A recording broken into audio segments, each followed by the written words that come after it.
20장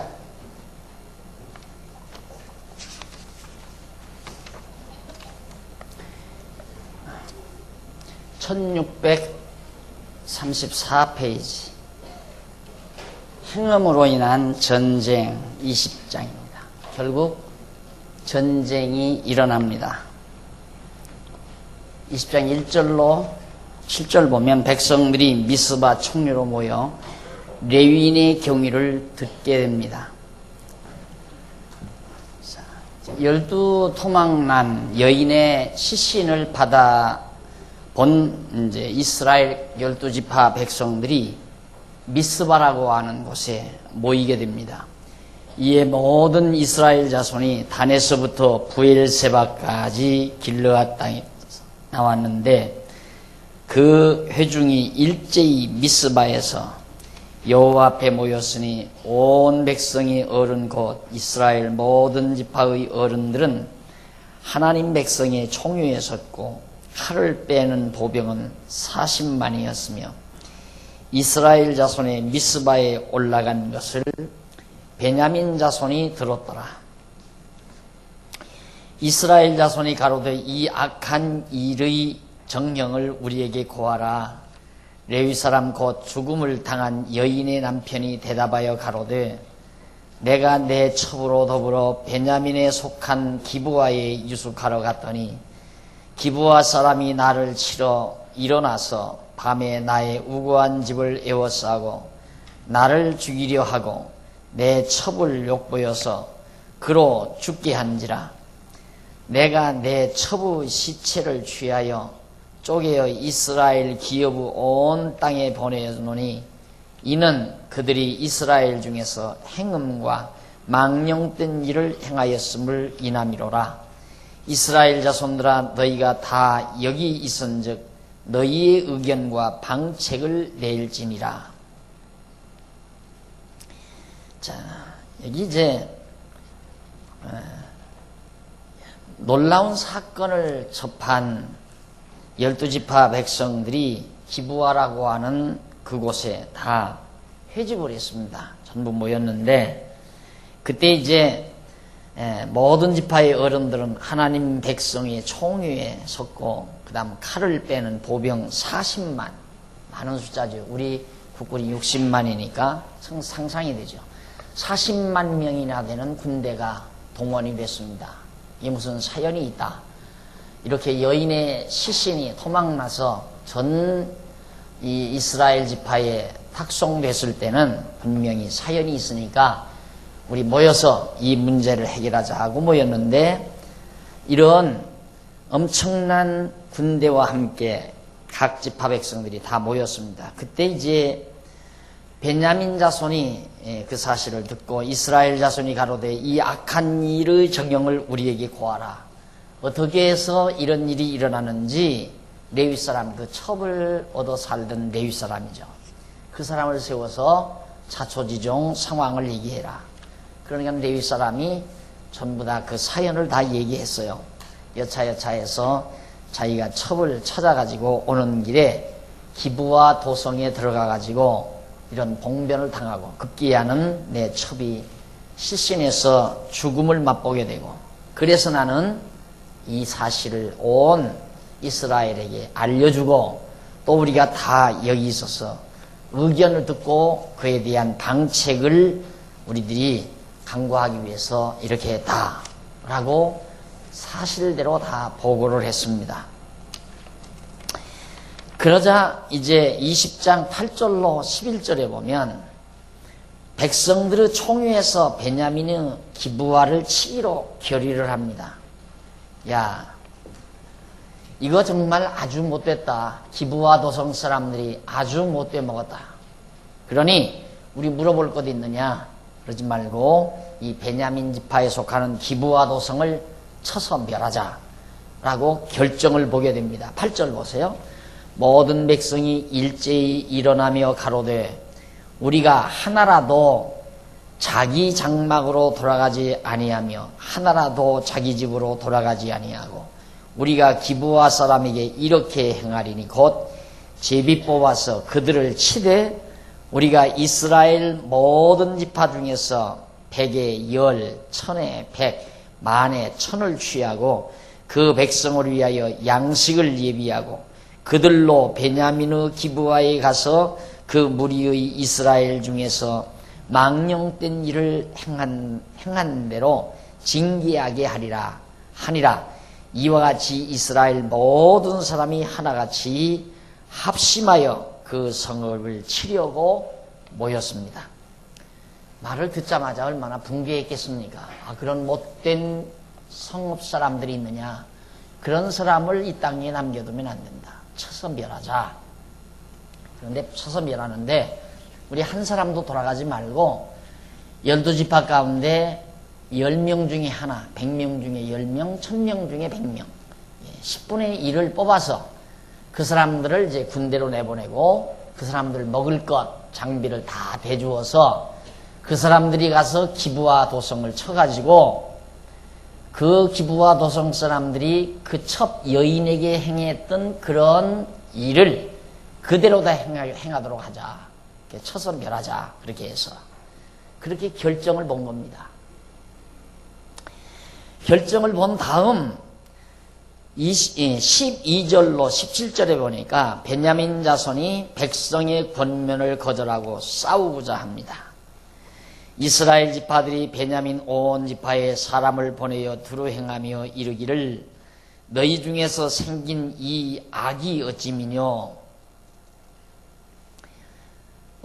그런즉 이제 기브아 사람 곧 그 비류를 우리에게 붙여서 우리로 죽여 이스라엘 중에 악을 제하여 버리게 하라 하나 베냐민 자손이 그 형제 이스라엘 자손의 말을 듣지 아니하고 도리어 각 성읍에서 기브아에 모이고 나아가서 이스라엘 자손과 싸우고자 하니 그때의 성읍들에서 나온 베냐민 자손의 수는 칼을 빼는 자가 모두 26,000이요 이 외에 기브아 거민 중 택한 자가 700인데 이 모든 백성 중에서 택한 700명은 다 왼손잡이라 물매로 돌을 던지면 허리도 틀림이 없는 자더라.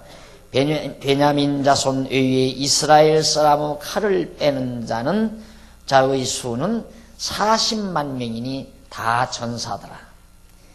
자, 기브아 사람하고 그게 기브아가 이제 베냐민 지파에 속하니까 베냐민 자손에게 가서 그렇게 해서 지파 사람들을 보내서 어떻게 그럴 수가 있느냐. 너희 지파에 속한 기브아 사람들이 이런 나쁜 짓을 했다는데 가서 그 기브아에서 나쁜 짓을 한 그 비류들, 그 못된 사람들만 우리에게 보내줄 수 없느냐.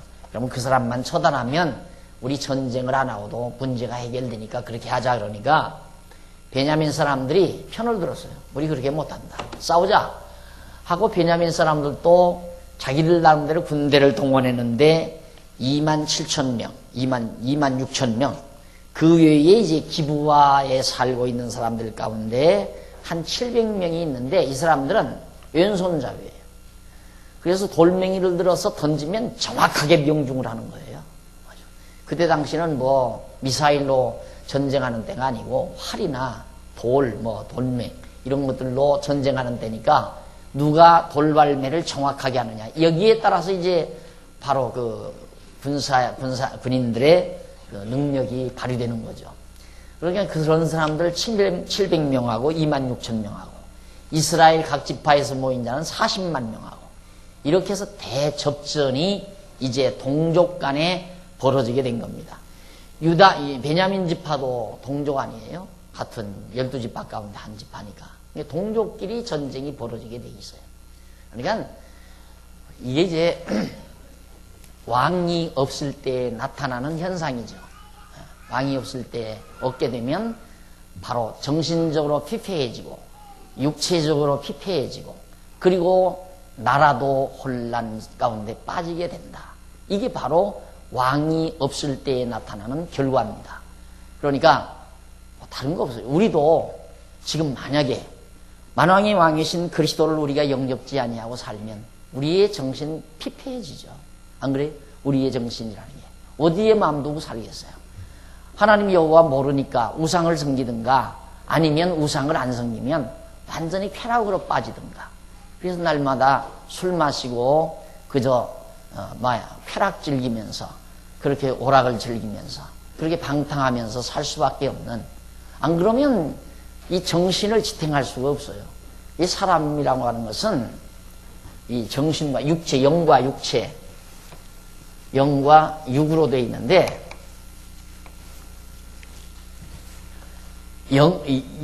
영적인 힘이 약하게 되면 육적인 힘을 강화시켜야 돼요. 다시 말해서 육체를 흥분시켜야 산다 이 말이죠. 육체를 흥분시켜야. 영적인 힘을 얻지 못하려면. 그러니까 영은 대부분 이성 쪽이에요. 이성은 영 쪽이에요. 인간의 이성이란. 감성은 인간 육체 쪽이에요. 육신 쪽. 그러니까 감성 문화냐 이성 문화냐. 사실 한참 철학이 만연되는 그런 시대는 이성 문화거든요. 그러니까 많은 철학자들은 고뇌를 하고 인생 문제를 생각하게 되고 역사를 생각하고 또한 예술도 생각하고 인생의 근본 문제, 사는 문제, 죽는 문제, 이런 심각한 문제들을 가지고 고민하고 생각하는 그런 문화.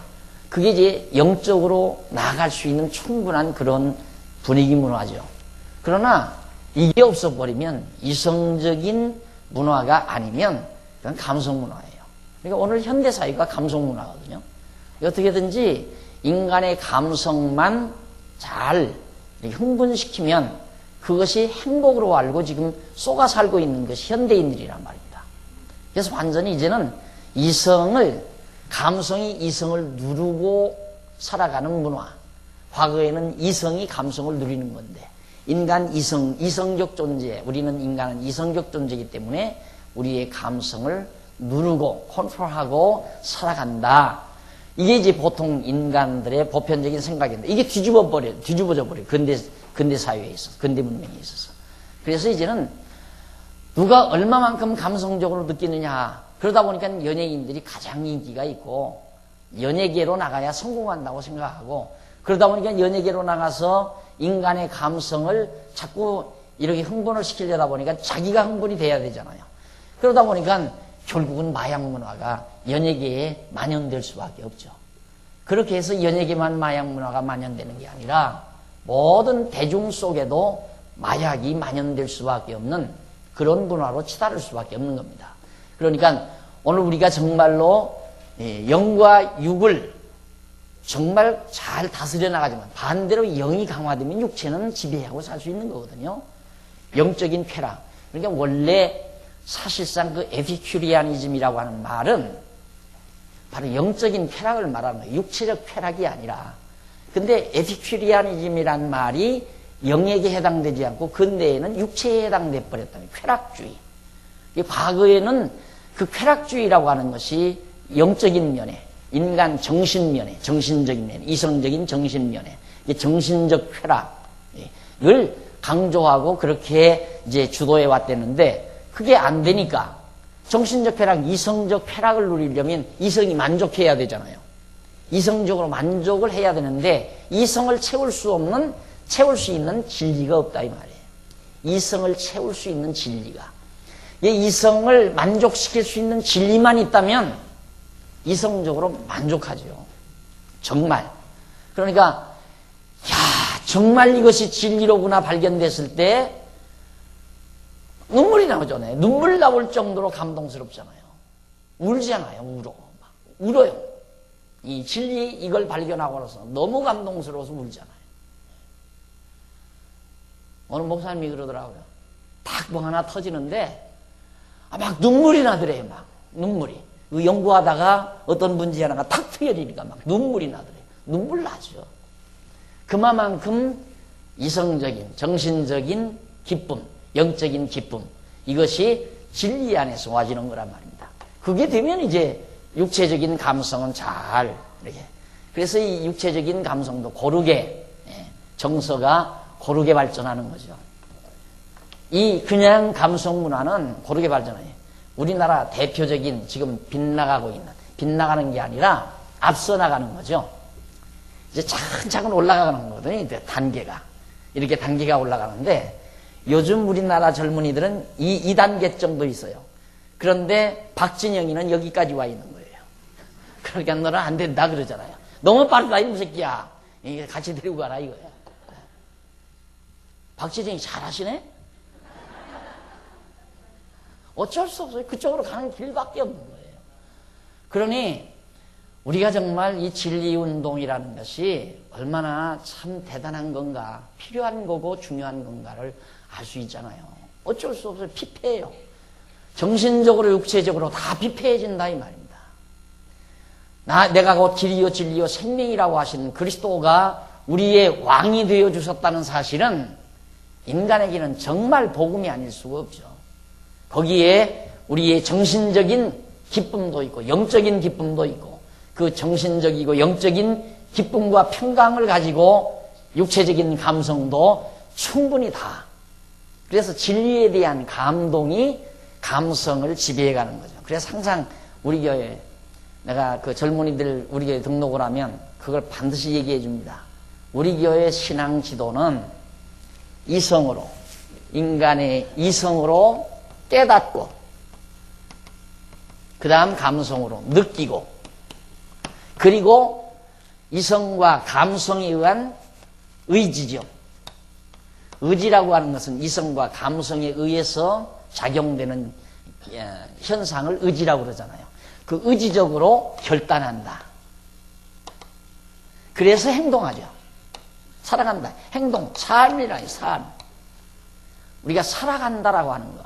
이 삶은 내 내면의 표현 아니에요. 나라고 하는 자의 표현이 삶이란 말입니다. 나를 표현하고 사는 것. 그걸 소위 이제 자기 실천이요. 자기 실현이라고 할 수 있죠. 나 자기를 실현한다. 그럼 자기라고 하는 게 뭐냐? 자기 실현이라는 게 삶으로 나타나잖아요. 그럼 어떻게 우리들은 우리의 신앙생활이 어떻게 이루어지는가? 이성적으로 우리 거듭난 이성 하나님께서 밝혀주신 이성으로 진리를 깨닫고 나니까 느끼는 바가 있어요. 그러니까 감성이 충족돼요. 느껴지니까. 사람은 뭔가를 느끼고 싶은 것이 본능 아니에요? 영화관을 왜 가요? 잠깐 느끼고 눈물 한 방울 찔끔 흘리고 싶어서. 무엇 때문에 공연장에 가요? 거기서도 연극을 왜 봐요? 보다가 거기서 뭔가 하나 화끈 다가오는 그 감동을 맛보기 위해서.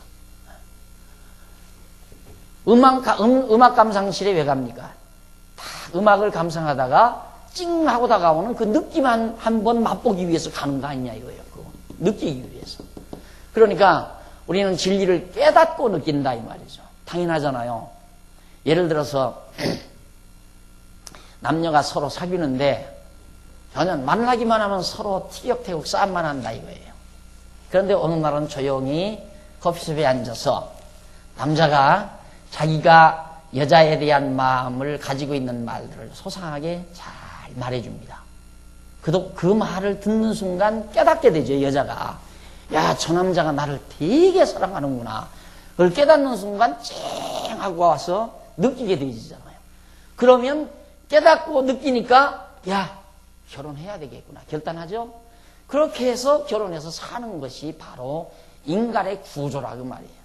그래서 이 느낌이라고 하는 것, 감성작용이라는 건 반드시 이성적 기능이 동반돼야 인격적이지 이성적인 기능이 동반되지 아니한 본능적인 느낌은 얘란 말입니다. 얘. 어떻게 나하고 종씨야. 예. 그럴 수밖에 없어요. 이제 반드시 우리 아이들 여기 있지만 앞으로 여기 가요. 여기 가게 돼 있어요. 걔는 미국 태생이 아니에요. 미국에서 났다고 그러죠. 그러니까 미국의 젊은이들의 감각을 가지고 있는 거예요. 그러니까 우리나라 젊은 아이들보다는 앞서지요. 모든 면에서. 느끼는 바가 앞서고 또 생각하는 바가 앞서고. 그러니까 어쩔 수 없는 거예요. 머리를 다 머릿속에 넣어주는 것이 없는데 대학을 가도 머리에 넣어주는 것이 없는데 대학에서 4년 동안 공부해도 뭔가 가치관 정립을 못하고 나오는데 뭘로 깨닫겠어요? 깨닫는 것 없이 그냥 본능적으로 느끼는 거예요. 본능적으로 느끼는 건 동물적이죠. 그렇잖아요.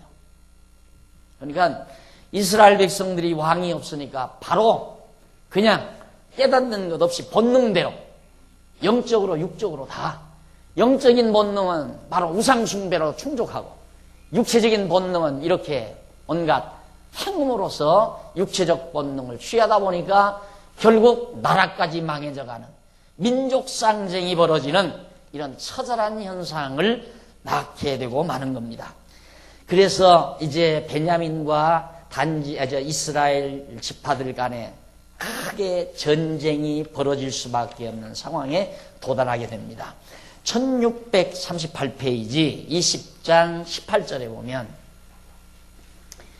이스라엘 자손이 베델에 올라가서 하나님께 물어보죠. 하나님께. 자, 이스라엘 자손이 일어나 베델에 올라가서 하나님께 묻자와 가로되 우리 중에 누가 먼저 올라가서 베냐민 자손과 싸우리이까? 여호와께서 가라사대 유다가 먼저 올라가라. 이제 전쟁은 어쩔 수 없이 벌어지게 됐는데 12지파 중에 그러니까 베냐민 지파 빼고 11지파 중에 어느 지파가 먼저 올라가서 싸우는 게 좋으냐고 하나님께 물으니까 여호와께서 유다 지파가 먼저 올라가라. 유다 지파는 왕이 나올 지파지요. 언제나 유다 지파는 장차 왕이 나올 지파로 확정되어 있는 정해져 있는 지파입니다. 그러니까 왕이니까 먼저 가서 왕이 나올 지파니까 먼저 가서 싸워야 하는 게 당연하잖아요. 그래서 하나님께서 유다 지파가 올라가라. 그래 1639페이지 20장 19절로 23절에 보면 첫 번 대전에서 이스라엘이 패하고 하나님께 물어봅니다. 유다 지파가 전쟁에서 올라갔어요. 이제 베냐민 지파하고 이제 전쟁하러 올라가는데 19절 보십시오. 이스라엘 자손이 아침에 일어나 기브아를 대하여 진을 치니라. 이스라엘 사람들이 나가서 항오를 벌이고 거기서 그들과 싸우고자 하며 베냐민 자손이 기브아에서 나와서 당일에 이스라엘 사람 2만 2천을 땅에 엎드렸으나 자, 베냐민 자손이 기브아에서 나와서 당일에 첫날에 이스라엘 사람 2만 2천 명을 땅에다가 엎어버렸어요. 죽여버렸다 이 말이다. 이스라엘 사람들이 스스로 용기를 내어 첫날 항오를 벌였던 곳에 다시 항오를 벌이니라. 40만 중에서 2만 2천 명 죽어서도 뭐 그것도 없잖아요. 그러니까 여전히 전쟁을 벌인 거예요. 이스라엘 자손이 올라가서 여호와 앞에서 저물도록 울며 여호와께 묻자와 가로되 내가 다시 나가서 나의 형제 베냐민 자손과 싸우리이까? 여호와께서 가라사대 올라가서 치라 하시니라. 2만 2천 명이나 아군 이스라엘 지파 군인들이 40만 군인 중에 2만 2천 명이나 죽고 나니까 그래도 용기를 잃지 않고 계속해서 사기를 잃지 않고 전쟁을 하지만 얼마나 서글퍼요. 2만 2천 명. 요즘 이라크 전쟁에서 뭐 5명 죽었다 하는 것도 뭐 몇 명, 10명, 뭐 10명 죽었다 하는 것도 막 크게 보도되고 난리인데 2만 2천 명이나 당일에 죽어버렸으니까 얼마나 큰 전쟁입니까? 무자비한 전쟁이고. 그러니까 너무 슬퍼서 하나님께 울부짖었어요. 하나님, 정말 내가 다시 나가서 우리들이 다시 나가서 전쟁을 해야 됩니까? 하니까 여호와께서 나가서 치라 이 말. 올라가라 쳐라. 당연하죠. 왜 그렇습니까? 너희가 왕 없이 너희들 멋대로 사는 결과를 여실히 보여주려는 거예요. 결국 인간이 자기 소견에 옳은 대로 살면 결국 이렇게 자멸의 길밖에 없잖아요. 지금 우리가 역사 현장에서 보고 있어요. 지금 우리들이 현재 보고 있잖아요. 인류 역사 하나님을 떠나서 하나님의 가르침을 떠나서 인간 자기 소견에 옳은 대로 세상을 살아가다가 보면 결국 이렇게 서로 물고 뜯고 전쟁하며 살 수밖에 없는 이런 결과를 가져올 수밖에 없는 거예요. 자멸의 길이죠. 그러니까 자멸의 길. 이스라엘 백성만이 아니라 지금 현재 우리가 살고 있는 현대 문명도 지금 똑같은 현실이에요. 똑같은 현실. 정신적으로 피폐하지. 그 다음 육체적으로도 말할 수 없이 피폐돼버렸지. 여기에서 나오는 건 전쟁밖에 더 있겠어요. 당연하잖아요. 세계 종교, 세계 모든 종교가 다 우상 종교 아니에요. 거의 다. 기독교는 다 타락돼 버렸고 기독교 다 타락해 버렸어요. 전부 다 기독교 지금 구교도 기독교 자처하잖아요. 하나님 자처하고 하지만, 캐톨릭 얼마나 부패했습니까? 캐톨릭만 부패했나요? 개신교 다 부패했잖아요. 형편없이. 그러니까 결국 인간들은 어딘가 정신적으로는 종교를 채택하지만 올바른 종교가 아닌 우상 종교로 다 전락돼 버렸고, 중동 국가도 그러고 동남아도 그러고 전부 우상 천지 아닙니까? 그리고 육체적으로는 앞섰다고 하는, 문명이 앞섰다고 하는 서구 문명은 전부 쾌락 문명으로, 육체적 쾌락 문명, 성 문명으로, 마약 문명으로 지금 이름을 떨치고 있고, 구라파도 마찬가지죠. 구라파도 마약 만연돼 있잖아요. 독일이라는. 그냥 공원에서만 마약 든다고 해요. 공원에서 서로 앉아서. 서로. 젊은이들이. 그리고 미국도 역시 얼마나 심각했으면 미국 대통령이 클린턴인가요? 대통령 되자마자 마약과의 전쟁 선포하고, 우리나라도 보통 심각성의 농도가 넘어섰다고 그래요. 우리나라도. 특히 연예계 쪽으로 더.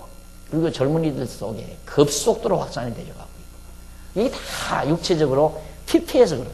정신적으로 마음 둘 곳 없고 육체적으로 다 퇴락돼 버리니까 이렇게 다 망가져서 결국 사람들이 사악해지기 시작하고요. 그래서 인류가 스스로 죽어가는 무덤만 파고 있잖아요. 누가 사람을 많이 죽일 수 있는 무기를 만드느냐에 따라서 강국과 약국이 정해지는, 강자와 약자가 정해지는 이 비참한 현실 속에 우리는 살 수밖에 없는, 왜? 만왕의 왕이신 그리스도를 배척한 인류 문화의 당연한 규결이라고 생각을 합니다. 그 다음 이제 올라가 7이니까 물으니까 20장 24절로 28절 1640페이지 또 패하고 하나님께 물어서 승리에 대한 약속을 받습니다. 24절 그 이튿날에 이스라엘 자손이 베냐민 자손을 치러 나아가매 베냐민도 그 이튿날에 기브가에서 그들을 치러 나와서 다시 이스라엘 자손 1만 8천을 땅에 엎드려 태우니 2만 2천 명인데 이튿날은 1만 8천 명. 그러니까 꼭 4만 명 죽었잖아요. 40만 명이 올라가서 4만 명이 죽었어요. 만약에 미국 전쟁이 지금 20만 명 같다고 그러죠. 추가 파병 20만 명 더 보냈는데 40만 명이 지금 이라크로 갈 거거든요.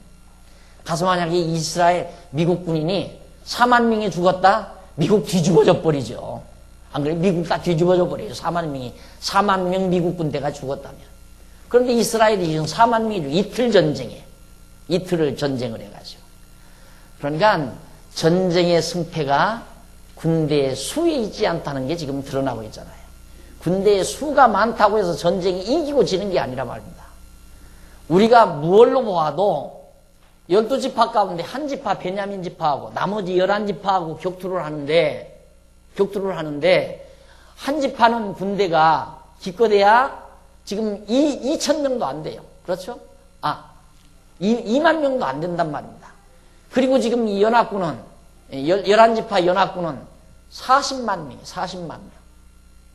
그러면 물어볼 것도 없죠. 전쟁은 이긴다. 이틀 전쟁에서 완전히 두 번 다 패배해가지고 연합군이 4만 명이 죽어 넘어져 버린 거예요. 다 칼을 빼는 자였더라. 그것도 용사들이 죽은 겁니다. 26절 이에 온 이스라엘 자손 모든 백성이 올라가서 베델에 이르러 이제 패배했으니까 울며 거기서 여호와 앞에 앉고 그 날이 베델에 단이 있기 때문에 날이 저물도록 금식하고 번제와 화목제를 여호와 앞에 드리고 27절 여호와께 물으니라. 그때는 하나님의 언약궤가 거기 있고 베델에 있었죠. 아직 솔로몬의 성전이 안 져 있을 때니까 베델에 여호와의 언약궤 모세가 광야에서 만들어서 만나단지 아론의 쌍난 지팡이 돌비 이것들을 넣어둔 언약궤가 바로 그 베델에 있을 때란 말입니다. 거기 올라가서 하나님께 물어본 거예요. 금식하고 화목제를 여호와 앞에 드리고 여호와께 물으니라. 그때는 하나님의 언약궤가 거기 있고 28절 아론의 손자 엘르아사르 아들 비느하스가 그 앞에 모셨더라. 아론의 손자, 아론이 대제사장이었죠. 그러니까 아론의 손자가, 아론은 광야에서 제사드리던 사람이죠. 모세와 함께. 아론의 손자니까 이제 벌써 이제 그 사사시대 이후 손자인 그가 와서 이제 거기서 제사하고 있을 때였다. 이스라엘 자손이 묻자오되 내가 다시 나가 나의 형제 베냐민 자손과 싸우리까 말리까 또 물었어요. 하나님께 여호와께. 그러니까 여호와께서 가라사대 올라가라. 내일은 내가 그를 내 손에 붙이리라. 내일 전쟁에서는 내가 그들을 내 손에 붙일 테니까 올라가라고 하나님께서 약속을 해 주십니다. 그러니까 여기서 봐도 전쟁의 승패 분명히 누가 주관하는가? 여호와 하나님께서 주관하시죠. 그렇죠? 그러니까 오늘까지는 베냐민 지파가 이겼지만 내일은 이스라엘 11지파 연합군이 이기게 해주겠다는 하나님의 약속, 여호와의 약속이 주어진 거예요. 그러니까 전쟁은 성경에서 전쟁은 하나님께 속했다라는 말, 이게 진리지요. 그게 진리. 그러나 하나님을 알지 못하면 이해가 안 가죠. 전쟁이 어떻게 하나님께 속했냐? 전쟁은 군장에게 속해 있는 거고 세련된 군대들의 전술에 속해 있는 거지. 전술이 좋고 군대의 수가 많으면 이기는 거고 무기가 좋고 그러지 못하면 패배하는 거 아니냐. 이라크 전쟁도 마찬가지. 우리 누구나가 뭐 한 일주일 한열이면 끝날 거야. 확 쏟아부어가지고 가서 소세인 목 한번 탁 풀트를 잡고 나오면 되는 거 아니냐. 누구나 대부분 다 그렇게 생각했잖아. 미국 사람도 다 그렇게 생각했대요. 그런데 지금 2주일이 지나도 앞으로 일주일 지나야 바그다도 그대야 진격한다고 해봐야 알죠. 일주일 지나서 할지 한 달 지나서 진입을 할지 모르는 일이란 말입니다. 전쟁은 하나님께 속해 있어요. 그래서 이 사실을 이스라엘 백성에게도 다시 한번 깨닫게 하는 거죠. 전쟁에 이기고 지는 것이 하나님 여호와의 손에 있다는 걸 깨닫게 하기 위해서 두 번의 패배를 겪게 만드시는 하나님의 섭리를 지금 28절까지 해서 보여줍니다. 그 다음 20장 29절로 35절에서 세 번째 대전에서 이스라엘이 기브아를 쳐서 다 멸하게 됩니다. 세 번째 전쟁 29절 이스라엘이 기브아 사면의 군사를 매복하니라. 이스라엘 자손이 제3일에 베냐민 자손에게로 치러 올라가서 전과 같이 기브아를 대하여 항오를 벌이매 베냐민 자손이 나와서 백성을 맞더니 꾀임에 빠져 성읍을 떠났더라. 베냐민 자손이 나와서 백성을 맞더니 꾀임에 빠져 성읍을 떠났더라. 그들이 큰 길 곧 한편은 베델로 올라가는 길이요 한편은 기브아로 돌아가는 길에서 백성을 쳐서 전과 같이 이스라엘 사람 30명가량을 죽이기 시작하며 스스로 이르기를 이들이 전과 같이 우리 앞에서 패한다 하나 이스라엘 자손은 이르기를 우리가 도망하여 그들을 성읍에서 큰 길로 깨어나고자 하고 이스라엘 사람이 모두 그 처소에서 일어나서 바알다말에 항오를 벌였고 그 복병은 그 처소 곧 기브아 초장에서 쏟아져 나왔더라. 온 이스라엘 사람 중에서 택한 사람 1만이 기브아에 이르러 치매 싸움이 심히 맹렬하나 베냐민 사람은 화가 자기에게 미친 줄을 알지 못하였더라. 여호와께서 이스라엘 앞에서 베냐민을 쳐서 파괴하시며 당일에 이스라엘 자손이 베냐민 사람 25,000인 100을 죽였으니 다 칼을 빼는 자이었더라. 비참한 민족 상잔이 벌어지고 말았습니다. 자, 결국 이제 전쟁은 그거죠. 하나님께서 이번은 너희 연합군 11지파 연합군 너희들이 승리한다. 내가 이기게 해주마. 그래서 이제 쳐들어갔어요. 쳐들어가가지고 군사를 매복을 시켰죠. 그러니까 그 기브아 그 성 뒤에다가 일부는 매복을 시키고 일부는 이제 정면 성 앞으로 다가간 겁니다. 다가가니까 그대로 또 따라 나올 거 아니에요. 베냐민 지파들이, 베냐민 군대들이 와 물려와요. 이게 도망하는 척하면서 한 30명가량이 이제 이 연합군 세력들이 한 30명가량이 희생을 당해요. 그러니까 이것들 전에도 첫날도 이튿날도 망하됩니다. 오늘 또 너들 잘못 걸렸다고 와 쫓아나와서 지금 치려고 하는데 그러다 보니까 군대들이 다 성을 비우고 앞으로는 다 나온 거예요. 그때 그만 성을 덮쳐버린 거예요. 매복했던 군대들이. 그게 지금 이라크 전술이에요. 이라크 전술. 현지 전쟁하고 이라크 전술. 다 국경 넘어서는데 뭐 조용한 거라 미군들이 넘어서는데도 아무도 반항을 안 해요. 누구도 나와서 건드는 놈이 없어. 그러니까 막 쫙쫙 바그다드를 향해서 막 진군을 한참 가잖아요. 한참 진군을 했는데 그만 남부도성에서 그냥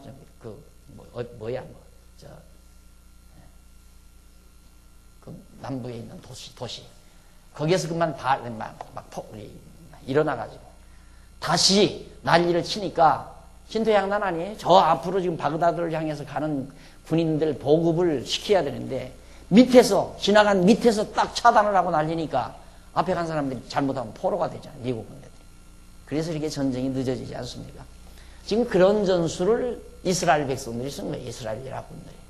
그래가지고 그날 베냐민 사람들을 25,100명을 다 쳐서 죽이고 나니까 한 지파가 문어나는 거 아닙니까? 한 지파가 문어나는 정도예요. 2만 명이 죽어버려요.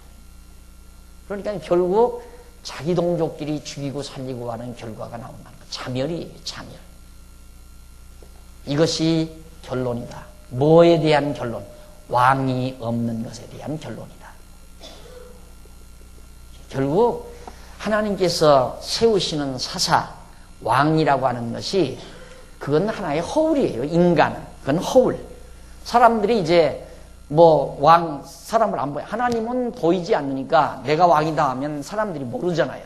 그리고 전달이 안 되는 거고. 그러니까 하나님께서 한 사람을 선택을 해요. 선택을 해서 내가 왕이다, 사사다. 해서 그 사사의 지혜를 주관하고 그 사사의 총명을 주관해서 하나님의 뜻대로 백성들을 잘 다스리고 인도할 수 있도록 하나님께서 그 사사를 주관하는 겁니다. 그렇게 해서 백성들이 하나님의 통치를 받도록 섭리하시는 거죠. 그런데 오늘 우리에게는 하나님께서 정말 우리의 왕을 김씨도 세우지 않고 이씨도 세우지 않고 노씨도 세우지 않고 예수씨를 세웠다는 게 얼마나 다행이냐 이 말이에요. 하나님의 아들 예수 그리스도를 우리의 왕으로 세워서 우리를 다스리게 하는 그것이 바로 주님의 몸된 교회예요. 이 교회가 하나님의 나라란 말입니다. 하나님께서 다스려가는 나라. 누구를 세워서?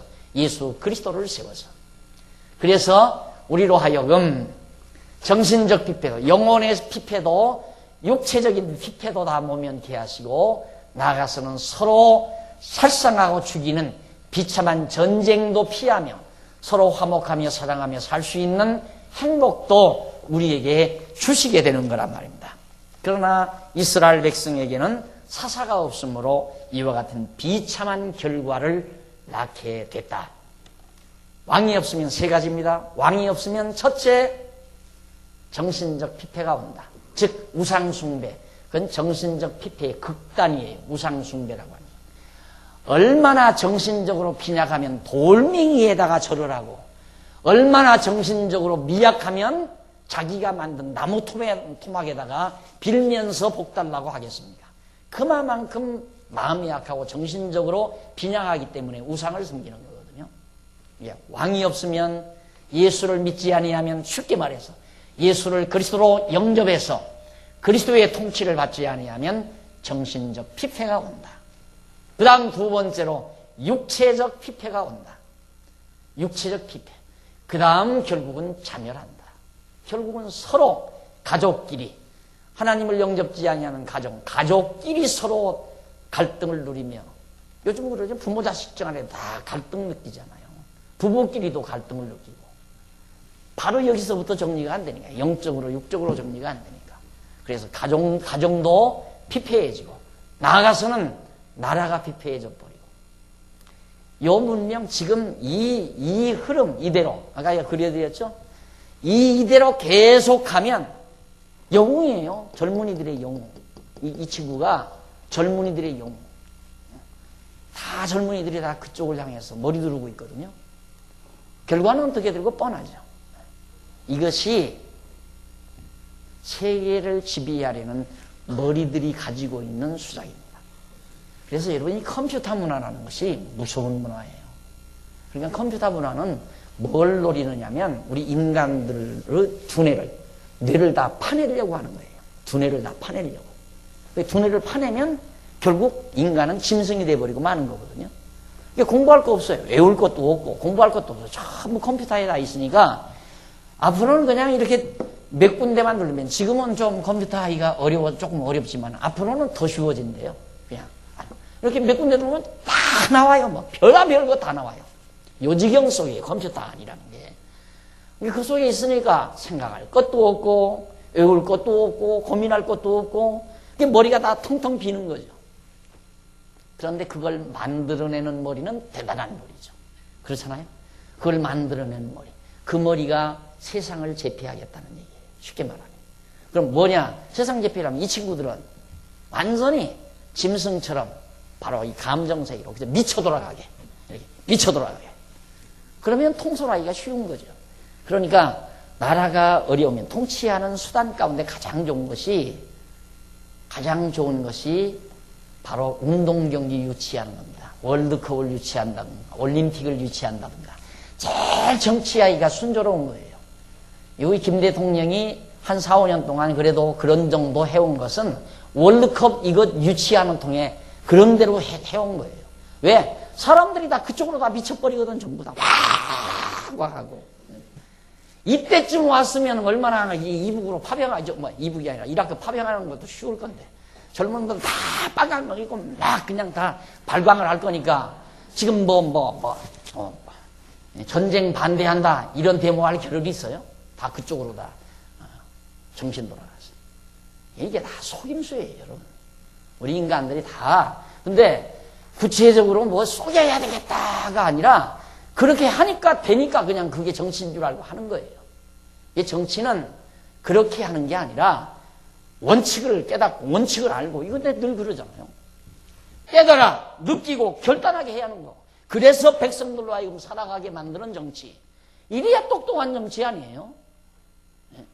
그런데 그게 없으니까 그냥 순간순간 이렇게 인간들의 감정을 잡아돌려가지고 그때 무마시켜 나가는 정치. 그럼 사람들이 그쪽으로 가니까. 그래서 자꾸 개방하는 거예요. 김 대통령이 처음 대통령 되자마자 일본 문화 개방. 저 양반도 정치인은 정치인이구나. 내가 딱 들으니까 그래. 처음 되자마자 일본 문화 개방하겠다. 왜? 젊은이들의 호응을 얻기 위한 거죠. 개방해서 개방됐나? 이미 아파트마다 전부 빵떡같이 생긴 거, 이거 막 큰 거, 이거 다. 안테나가 다 달아놨잖아. 일본 거 다 보느라고. 다 보고 있어요, 다. 그런데 구태여 그걸 막아치우면서 인기 떨어질 필요 있어요? 개방한다 하니까 젊은 놈들 전부 더 하죠. 더 이런 아니더라고. 그러니까 이거 정치하기가 편안하죠. 그쪽으로 몰아붙여주면. 그러니까 대학가에 데모가 없잖아요. 대학가에.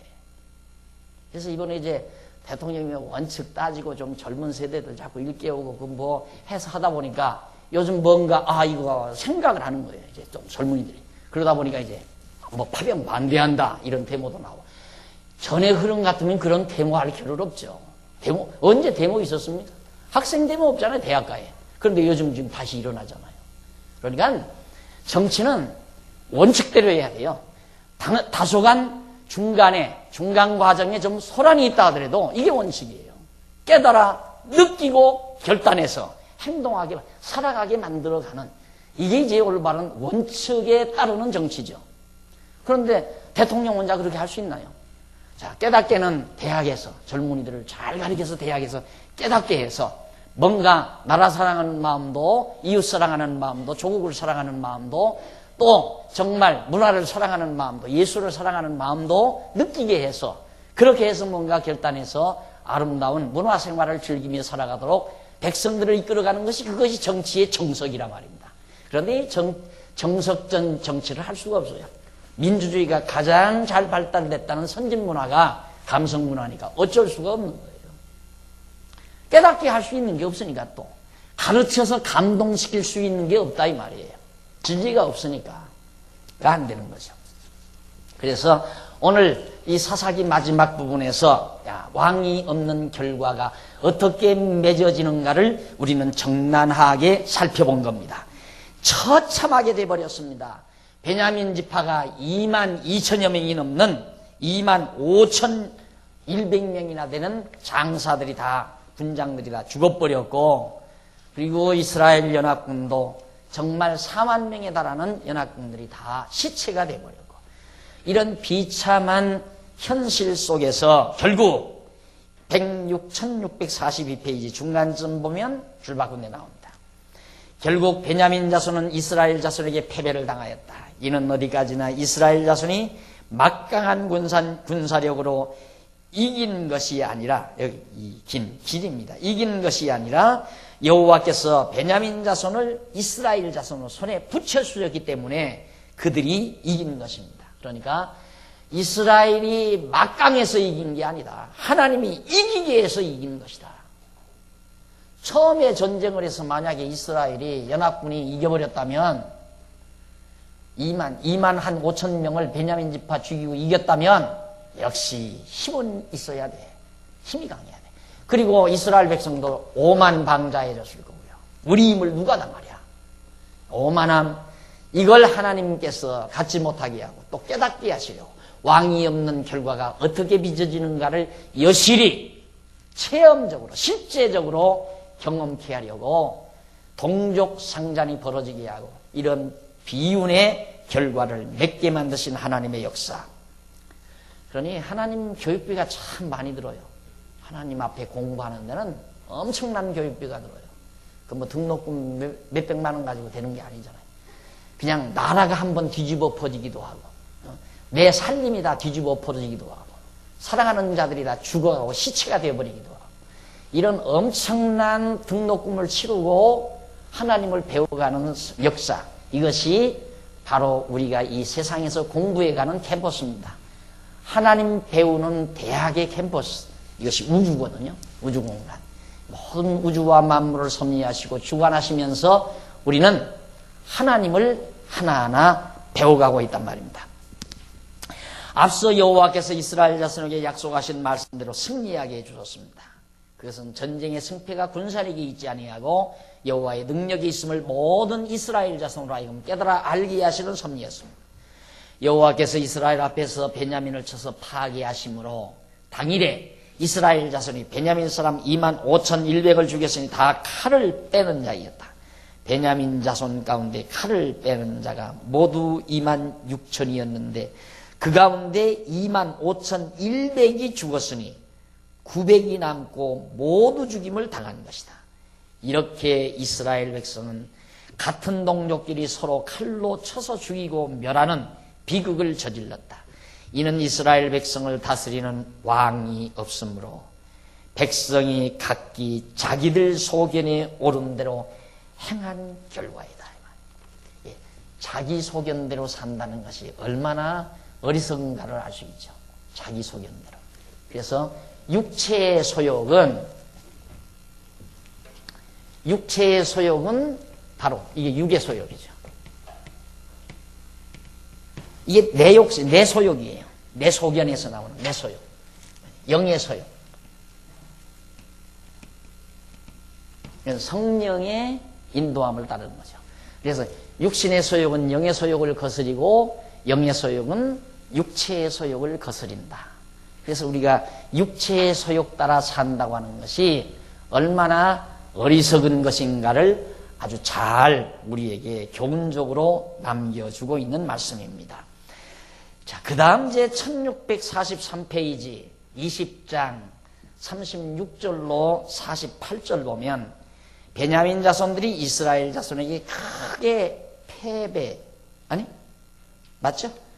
패배한. 베냐민 자손들이 이스라엘 자손에게 크게 패배한. 36절 이에 베냐민 자손이 자기가 패한 것을 깨달았으니 이는 이스라엘 사람이 기브아에 매복한 군사를 믿고 잠깐 베냐민 사람 앞을 피함에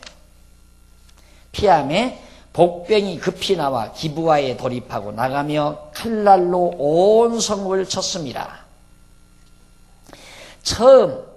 처음에 이스라엘 사람과 복병 사이에 상략하기를 성읍에서 큰 연기가 미치는 것으로 군호를 삼자 하고 이스라엘 사람은 싸우다가 물러가고 베냐민 사람은 이스라엘 사람 30명가량을 쳐 죽이기를 시작하여 하며 이르기를 이들이 정녕 처음 싸움같이 우리에게 패한다 하다가 연기구름이 기둥같이 성읍 가운데서 일어날 때에 베냐민 사람이 돌아보매 온 성읍의 연기가 하늘에 닿았고 이스라엘 사람은 돌이키는지라 베냐민 사람이 화가 자기에게 미친 것을 보고 심히 놀라 이스라엘 사람 앞에서 몸을 돌이켜 광야길로 향하였으나 군사가 급히 추격하여 각 성읍에서 나온 자를 그 가운데서 진멸하니라.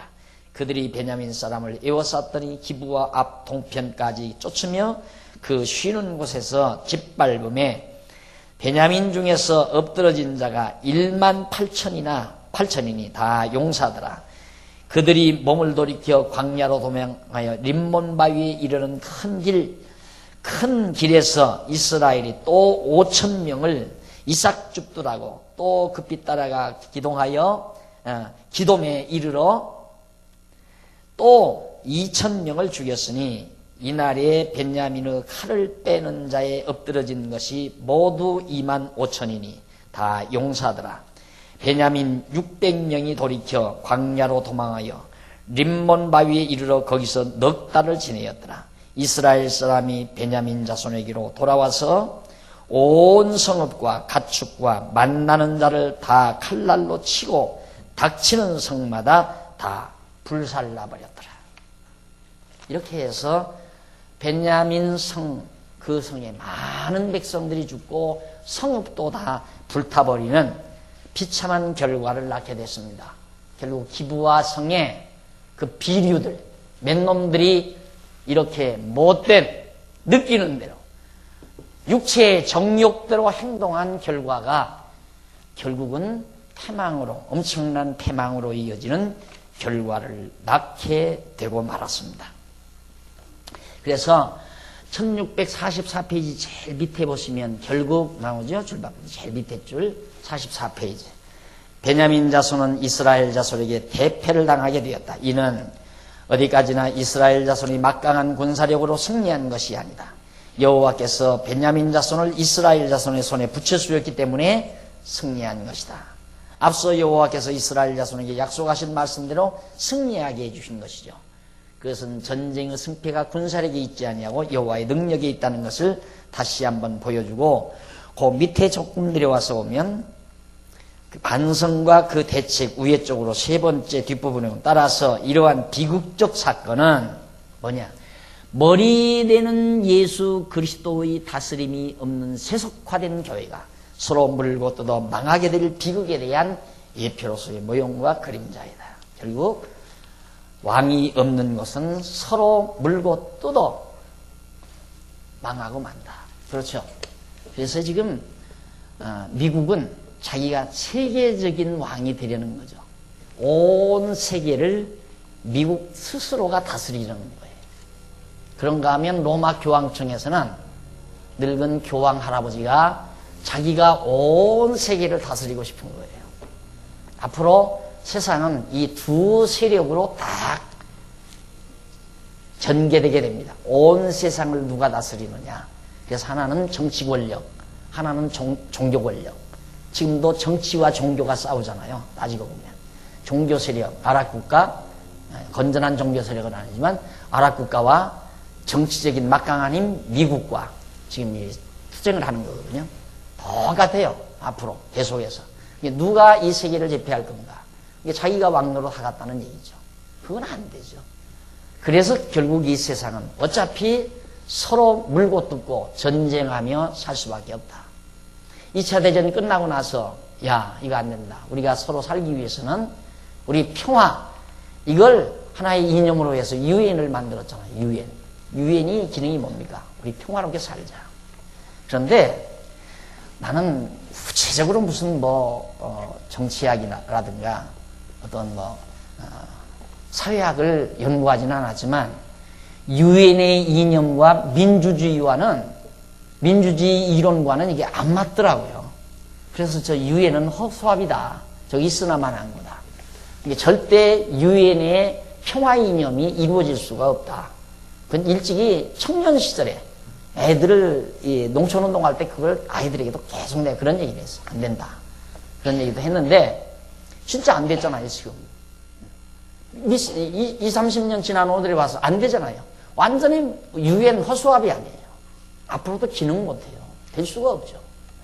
결국은 저 유엔이라는 게 미국이 결국 자기 꼭두각시처럼 온 세계의 여론을 자기 손에 거머쥐기 위한 하나의 놀이객감으로 만들어놨는데 나라들이 점점 좀 붉어져 가면서 이게 잘 안 되는 거예요. 그러면 너희들 내 말 안 들으려면 그만둬라 하고 밀어붙이는 거죠. 왜? 세계를 내가 제패해야 되겠다. 왕노릇 해야 되겠다. 그래야 자기가 딱 앉아서 그 생각이 얼마나 멋있습니까? 생각해봐. 딱 내가 막강한 힘을 가지고 어느 나라가 어느 나라 야마 쳐 까불고 있어. 가만히 있습니다. 이러면 또 가만히 있고 이거 얼마나 스릴이 있어요. 안 그래요? 그러고 살고 싶은 거예요. 지금 미국은 자기가 경찰 국가가 돼서. 또 저쪽에서 불뚝불뚝 일어나면 까불고 있어. 조용히 있마. 그러면 잠잠하고. 그러면 세상 온 세계가 편안해지잖아요. 그걸 꿈꾸는 거란 말입니다. 그게 되나요? 말도 안 되는 거지. 자기들끼리 단결해서 치는 거라니까요. 자기들끼리. 그러니까 옛날 지주노릇 하는 양반들도 지혜롭게 해야 되거든요.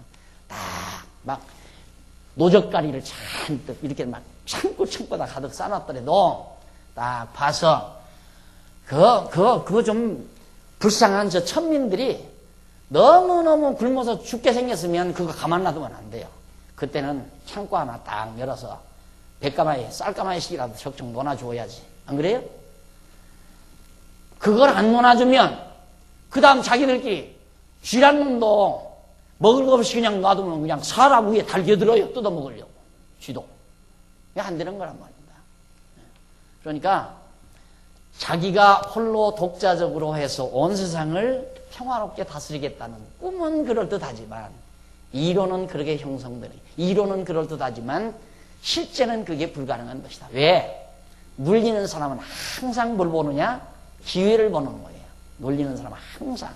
그러니까 자본주의 사회에서 사업하는 사람도 절대 사업의 비밀을 사원에게 알려주면 안 되잖아요.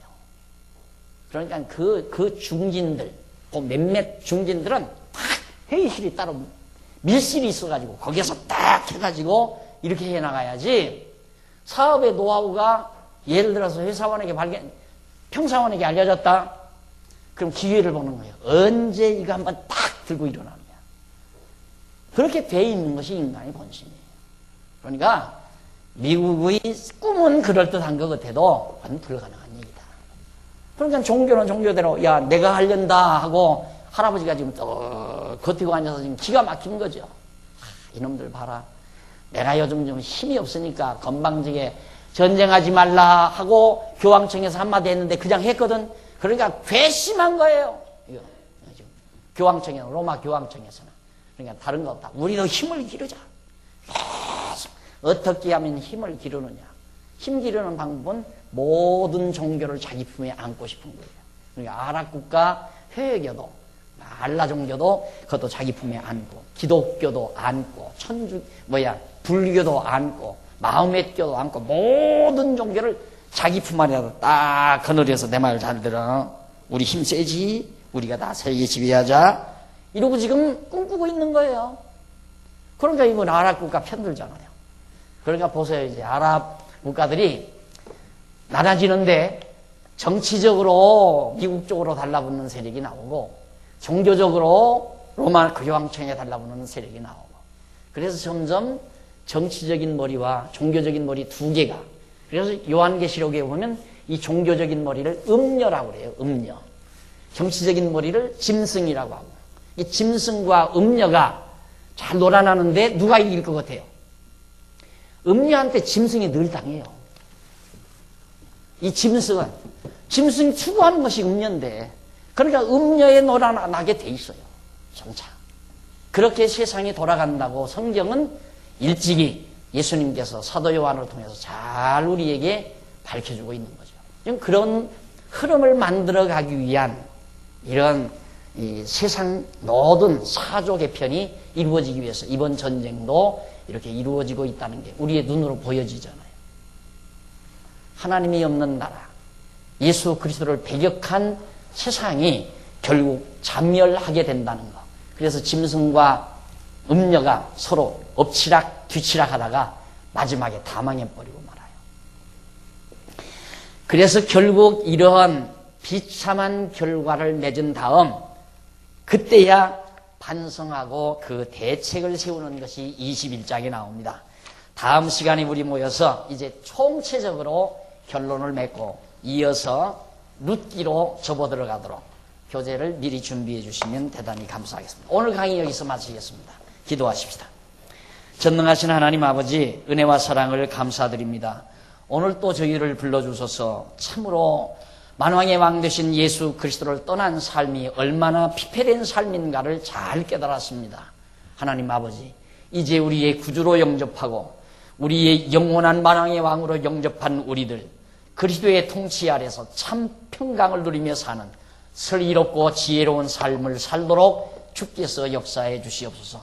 오늘날 그리스도를 떠난 많은 영혼들이 영적으로 육적으로 피폐된 삶을 살면서 오늘 우리의 역사 현장에서 이렇게 비극이 지금 벌어지고 있습니다. 서로 죽이고 서로 파괴하며 정말 고통스러운 역사를 지금 빚어가면서 오늘 우리들이 살아가는 이 모습을 바라보며 우리들도 다시 한번 반성하고 그 대책을 강구하는 아름다운 슬기와 지혜를 우리 모두에게 허락해 주시옵소서. 오늘 또 저희들 연보했습니다. 드려진 귀한 연보, 이 귀한 진리운동에 소중하게 사용되고 결과가 하나님께 영광 돌려지게 하시옵소서. 예수님의 이름으로 기도드립니다. 아멘.